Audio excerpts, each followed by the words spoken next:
کرام کی خدمت میں یہ سوال ہے کہ ایک شخص دوسری شخص سے یہ کہتا ہے کہ آپ مجھے بھینس خرید کر دیں، بھینس کی قیمت تقریباً 2 لاکھ، خرید کر دیں تو 1 سال تک 1 کلو دودھ میں آپ کو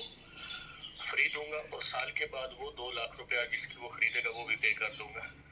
شرعی رہنمائی فرمائے، کیا یہ طریقہ کار درست اور جائز ہوگا؟ جی وعلیکم السلام ورحمۃ اللہ وبرکاتہ۔ آپ کا سوال کہ ایک آدمی کہتا ہے کہ مجھے آپ بھینس خرید کر دیں، 2 لاکھ روپے کی بھینس ہے اور آپ مجھے خرید کر دیتے ہیں تو اس سے جو دودھ ہوگا وہ میں آپ کو آدھا دیتا رہوں گا اور 2 سال کے بعد آپ کو 2 لاکھ روپیہ بھی دے دوں گا، تو کیا اس کا شرعی حکم ہے؟ جی یہ جو 2 لاکھ کے اوپر اس نے دودھ لینے کے لیے کہا ہے نا، یہ سود ہے، اور اگر وہ 2 لاکھ روپے کی بھینس آپ کو لے کر دیتا ہے تو 7 سال یا 2 سال کے بعد آپ 2 لاکھ روپیہ ہی اس کو واپس کر دیتے ہیں،